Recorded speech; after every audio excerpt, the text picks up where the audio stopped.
join a company that you are the person that you Danosch Zahedi, yeah? Bring in good energy. So,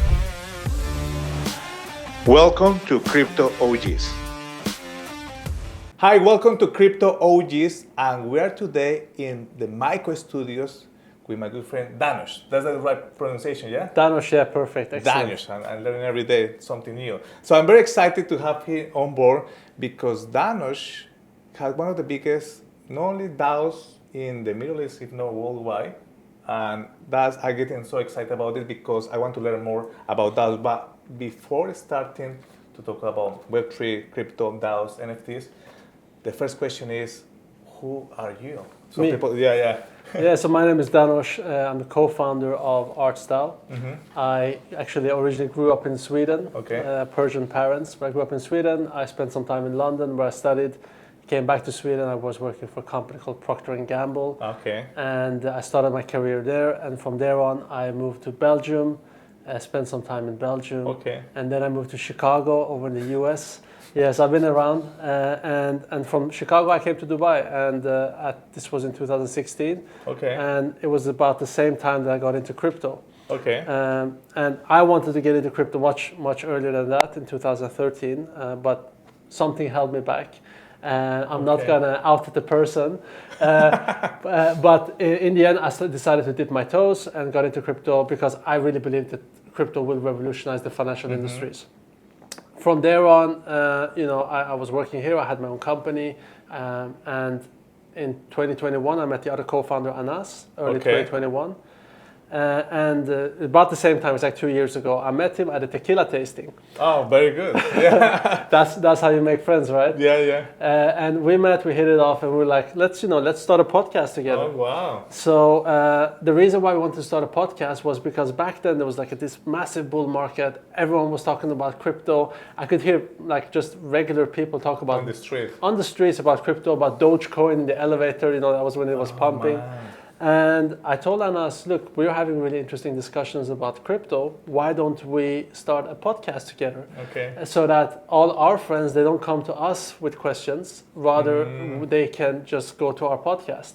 So that's how the Crypto Sheikhs podcast started, and which is now called, it's rebranded to the Arts DAO podcast. Okay. Although we haven't been that active lately because we've been super busy with running the DAO and the community and all the things that we have planned for the year. So amazing. That's a great story. So yeah, as I became very passionate about podcasts, I can imagine you have good times also with Crypto Sheikh. What a great name as well. Yeah, thanks. But let's go a little bit. You say that you tried to start in crypto 2013, then 16.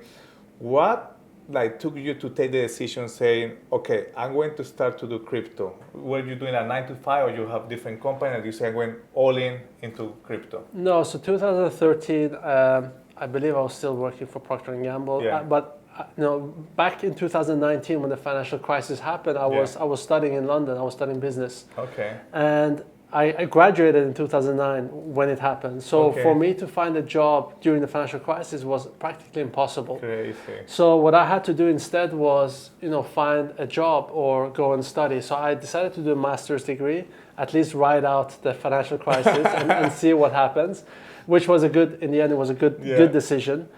But what I realized was that, there's something wrong about the US Federal Reserve and how they're trying to solve the crisis by stimulating the economies with money printing. Okay. So I started understanding more about quantitative easing, money printing, inflation, and I thought, at that time that the whole world economy is going to collapse because of how they're trying to solve the situation. Of course, it would take another 10 to 15 to 20 years before that would actually happen, but we haven't seen the big blowout not yet, but I think we are getting closer and closer to it. But I thought it was going to happen, like 15 years ago. That's when I started to really understand that the current financial system is outdated. There might be a better solution, alternative to it, and crypto is, and I still believe, Bitcoin offers a very good alternative to traditional currencies. Okay, so I believe most of us, the crypto enthusiasts, we start that journey. Like we want to understand about, obviously, make money, but then we understand the power of cryptocurrency as technology, when we start to dig more and more and more, and then obviously it become more community driven than money oriented after we realized the big potential. But also, I remember when I was starting, the family didn't understand, the friends didn't understand. There's a lot of people that don't understand what you're doing because you're talking a language that they don't speak yet. Correct. How was the experience with your family, with your friends? What they thought about you jumping crypto? They thought they were crazy. How they took it, like, because you were doing a master degree and now you start to talk about crypto? I mean, the thing is, I've been always very curious. I've jumped from one job, like I've tried, fast-moving consumer goods. I was working with like big brands like Pringles, Gillette, Pampers. And then I started working with chemicals, which was completely different. And then I had a company that was distributing LED lights. And then I started a distribution company in the chemical space. And I was always like very curious to try new things and really like test new waters. So I think for them it was like, this is another thing that he's doing, right? But now I've been in this like properly in the crypto space for the last 2 years. Of course, as an investor for the last 5-6 years, but properly like working in it for the last 2 years. And people get used to it very quickly. And this space moves so fast that what you achieve in 2 years is what some people do in 10-20 years. It's crazy. And what was the first token that you bought as an investor? The first token that I bought was Bitcoin. Okay. Yeah. And how much was the price back then? Back then it was $3,000. Okay, so that was like 2016. Yeah, something. 16, 17, something like that. Yes. Like early 2017 or end of 2016. And then the bull run 2017 came. So happy days. Everybody was happy. It was happy days until if you would have sold, which I didn't, Yeah. So I just wrote it out. Yeah. I think so. That the purpose of cryptology is obviously seen by people that have been listening to bear markets, and obviously they have community driven, and it's always nice to hear the person behind the projects behind the DAOs. So let's dig into DAOs. So I'm very interested to know more about DAOs. Obviously, we have last year we have 2 years ago we have the NFT boom, then the DeFi, and then DAOs came up. But I don't think the people realize yet the potential of a DAO. So tell us about your journeys so far with DAO, how everything started. So our journey started, whilst we were doing the podcast, we were interviewing artists in the NFT space, and we were like scratching the surface. This was like early 2021. We were scratching the surface about NFTs, and we were like, this is something new. This is quite revolutionary. Let's look into this a little bit more, because you have these tokens which are essentially cryptocurrency tokens, but on top of them you have pictures, images, videos, etc. And for artists, NFTs create it's a revolution in itself, because an artist can start to charge royalties. So for us, we started to just explore and understand. Like I told Anas, let's go and understand what this space is about. Let's go and interview a few people. He was like, yeah, let's do it. So we started talking to people. We started understanding, what it is, interviewing artists. And then at some point, one of the artists, Christelle Bashara, who also did a collection with us, the Eternal Gates collection, she said, guys, we have this guy called the NFT Penguin. He messaged me on Instagram, and it's Zayan. This NFT Penguin messaged me on Instagram, asked me if I want to do like a small meetup. Do you have any idea about who that is? So we were like, no, we have no idea who this penguin is, and his name was NFT Penguin back then too, and he still has his Pudgy Penguin as his profile picture, and this project is doing really well now. So we said, okay, let's do a meetup. So we told Christelle, let's organize a meetup. We'll invite whoever people we know, and Zayan can bring his friends. And at that point, this was 26th of September 2021. Okay. 1.5 years ago. At that meetup, we were 10 people.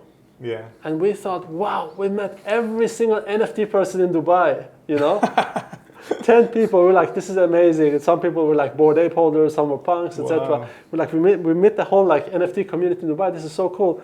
The next meetup, 2 weeks later, we were 30 people. A month later, we were 100 people. Oh, wow. And then a month later after that, we did a yacht party, 200 people. Then a month after that, we met with Gary Vee. We had a roundtable discussion. Crazy. We had an event with Artifact. We had a yacht party with Doodles, like this major NFT project. Yeah. Then we did an event actually in collaboration with M Content, where we invited some of our community. So it was like really, really cool. And yeah, that's kind of just how it started to take off. Organic. Organic. Through friends. And actually the whole idea of starting a business in the NFT space just went out of the window, because our business was just to manage the community that was growing. It's nice to see, like, and especially in Dubai, because it's the epicenter, let's say, of crypto and NFT of this part of the world. And obviously connecting and doing events is always cool here, right? And you mentioned many projects or many, let's say, people that were associated with doodles and bored apes and stuff, but you have been associated with a lot of projects. What do you think has been like the one project that you enjoyed the most as an NFT, that you remember, that gives you like that incentive to carry on doing the DAO? There was any particular NFT project that you got very attached? I don't get very attached Okay. to the projects, but because also I've been like so heavily invested in my personal time and resource and everything into Arts DAO and building out Arts DAO. For me, Arts DAO is like my child, yeah. And that's what I have the most emotional attachment to.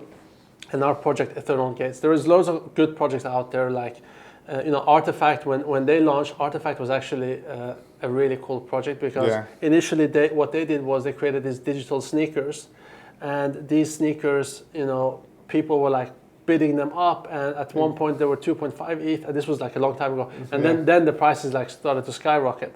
But they revolutionized the NFT industry. NFT, yeah.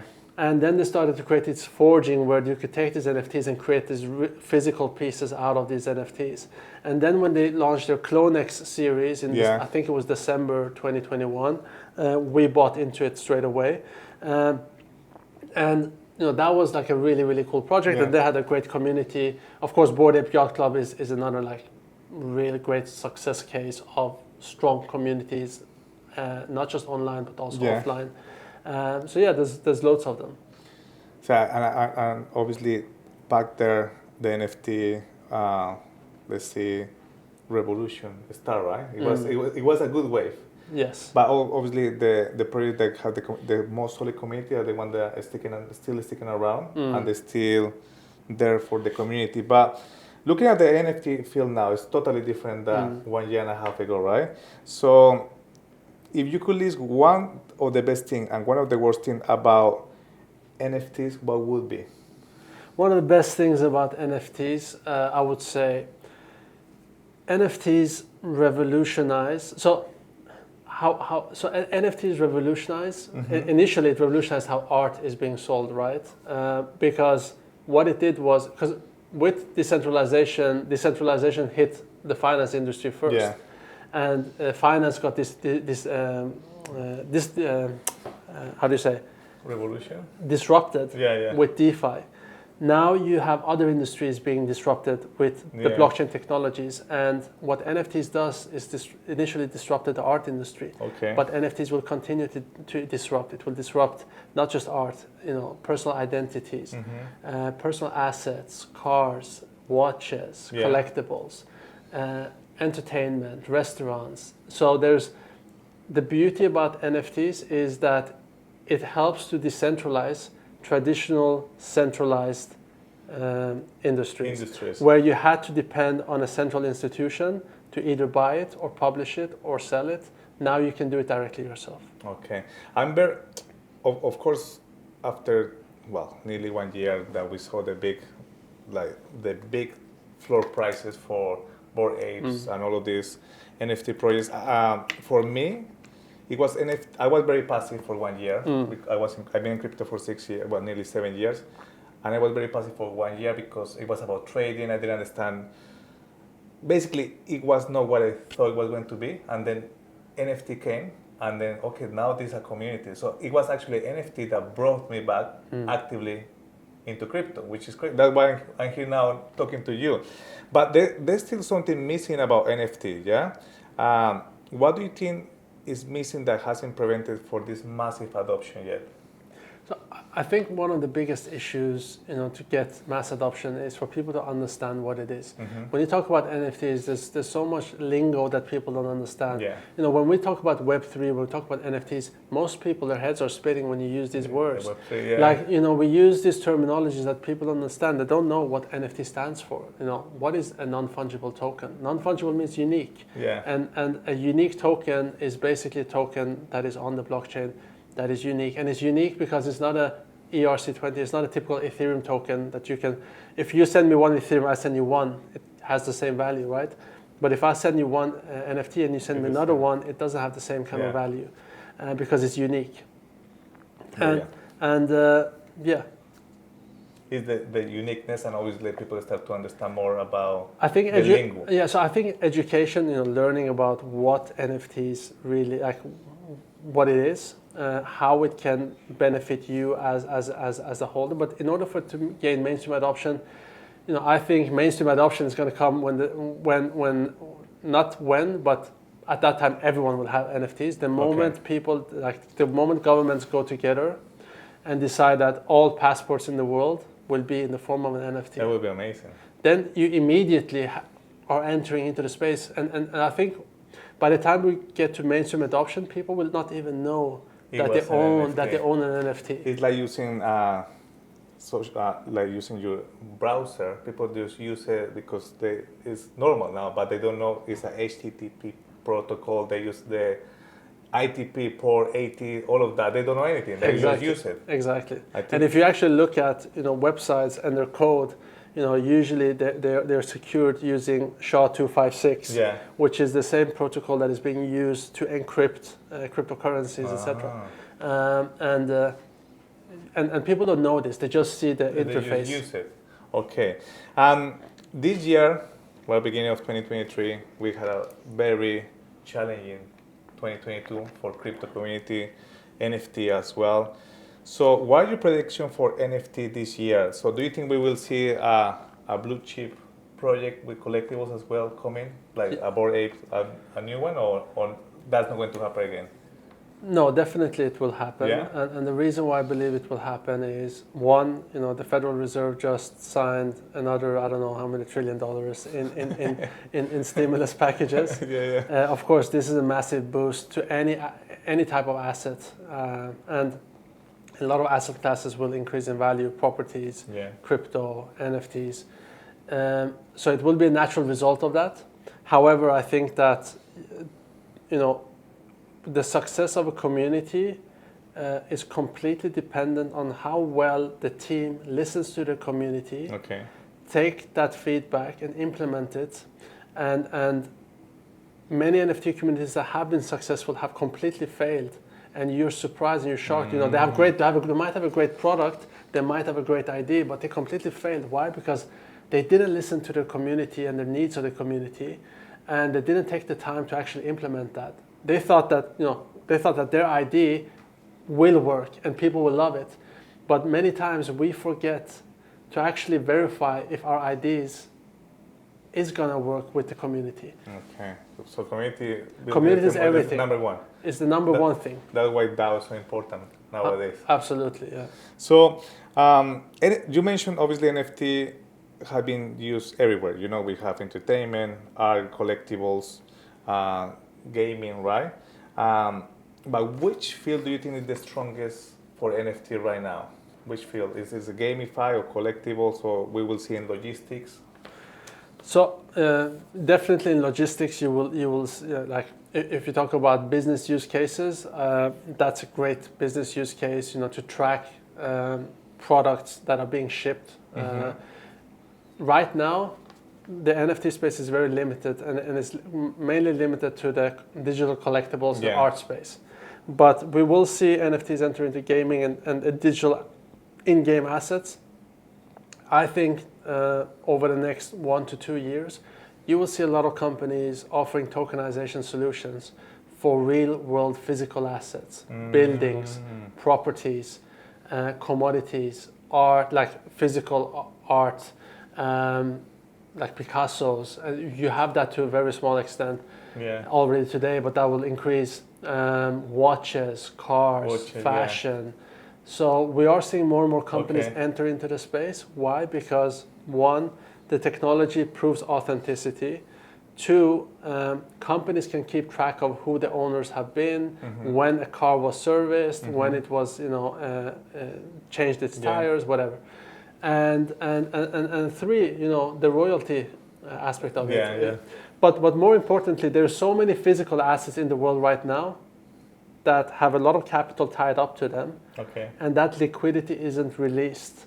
So let me give you an example. For example, you might have a big piece of land, right? Yeah. And that piece of land, you want to sell it, but you can't find a buyer for it because it's really expensive. Now, what you do instead is you fractionalize it into smaller tokens, and you sell those tokens in individual pieces, in thousands of pieces, right? That way, you can release capital in assets that traditionally were storing that capital that wasn't as liquid as maybe you would have hoped for. Okay, yeah, I'm bullish in NFT for property. I think it will play a massive role, especially, for example, here in Dubai, the property is quite expensive, but people want to invest, right? Yeah. And well, I see a couple of properties here that are very expensive. So now, talking about Dubai and talking about Arts DAO, where is the Arts DAO team based? Where is everybody's based here or they're global? So we have 2 people in the UK. Okay. We have 1 person in Sweden. We have 1 person in Kazakhstan. We have. Okay, I've been there. I like it. Yeah. We have 1 person in Lebanon. Joey, our community manager, is in Lebanon, and the rest of the team is here in Dubai. Okay. So we have 1 person in Cyprus as well, and 1 in Austria actually. But you became like a family, right? When you are there. 100%. 100%. I heard that you're doing a lot of stuff this year. What is like the next milestone for Arts DAO in 2023? So what we have done really well in the last 1 year is we created real life experiences for the community, and we brought people together and they loved it, right? Yeah. And what we want to do now in 2023 is we want to take it to the next level. We really want to focus on bringing, make Arts DAO the most fun Web3 community in the world, right? Okay. And by fun, I mean create like really cool activations, experiences in real life. We're starting now in March, 11th of March. We're having Arts DAO Fest, amazing, which is going to be the first of its kind of NFT/music festival, where we're going to do super cool activations. We're going to have a music, entertainment, and it's completely free of charge. So anyone that's in Dubai, I would highly recommend it. It's going to be at the 25H Hotel, so write that down, 11th of March, from 12 p.m. and it goes on till 9 p.m. And in the evening, we're going to have an after party for the Arts DAO Eternal Gates holders, as well as some of the sponsors and partners. And if somebody wants to become part of the Arts DAO community, how they do it? So the best way to become part of Arts DAO and the community is, one, you can go on OpenSea and search for Eternal Gates. Eternal Gates, by Arts DAO. And we have 1,450 pieces. And they're all sold, but you can always buy them on the secondary market. And then, that way, that gives you access to all the events that we throw free of charge. It gives you access to, our Discord. It gives you access to our newsletter, which we're sending out. Our newsletter is packed with information every week about, which NFTs you could potentially look into buying, what is pumping, what's happening in the NFT space. It's a great way to keep updated. I would also recommend you to check out our Twitter page, Arts_DAO. So yeah, that's basically it. Amazing. So I might sign up after this call, after this podcast. I need to find somebody that have what is Eternal? Eternal Gates. Eternal Gates. So be careful, just buy the real one. 1,450. Yes. We'll probably leave in the link. And it has a blue tick mark on OpenSea, so it's a verified collection. So you make sure it's the verified collection you're getting. Yeah. And we also have some bigger plans with trademark holders of NFT DXB. Just like NFT NYC, we want to do something similar to that maybe late this year. And we're also planning some really cool experiences for the members in the summer, but I can't disclose that yet. But I told you a little bit about it privately. Yeah, but the March one is obviously the big event. The 11th of March is going to be, obviously, there's going to be a lot of more events around that day for Absolutely. crypto in Dubai. It's always get busy. Yes. So I recommend you're watching this one book, hotel, everything before coming here. Definitely. And is there any partnership that has been announced officially recently? Are you partnering with somebody? Yeah. So we partnered recently with Ledger. Oh, wow. We also did a drop with them back in December. And Ledger, they provide cold storage solutions. So anyone that wants to have self-custody over their crypto, not keep it on an exchange. You looked at what happened with FTX recently. Yeah. You know, if people would have kept their crypto in their own cold storage wallets, that, you know, they wouldn't have been affected, right? So Ledger is a provider of that, and we have partnered with them. Amazing. But we're also talking with some really, really big brands now for Arts DAO Fest, and that we hope to get on board. Okay. I have only 2 more questions. The first one is, what is your favorite animal? I'm a Leo, so lion is my favorite Leo. animal. Okay, so in Crypto G's, we're inviting people like you that's driven by community, by projects, educating, right? But we want to give back. Obviously, we want to give you a gift. So we are going to design NFT using artificial intelligence. Oh, wow. And we'll give it to you. But in March, in second week of March, we're going to do a Crypto G's charity event. So Okay. we will invite, it will be here. Yeah. We'll invite all the Crypto G's to come to an event. Yeah. To be confirmed when and where, and then you have to give back the NFT, Okay. and then we're going to auction it, Yeah. and then with the money that we crowdfund, we're going to give it to an animal welfare. Amazing. I love that. Because people love animals, right? I love that. That has been an amazing experience. I just want the last message for somebody watching or listening this podcast. What is that piece of advice that you will give to somebody that is young, you know, they're in the 16, 18, even 14 years old, that want to start with crypto, with NFTs, or maybe with their own DAO? What will be that piece of experience for somebody that's just getting started?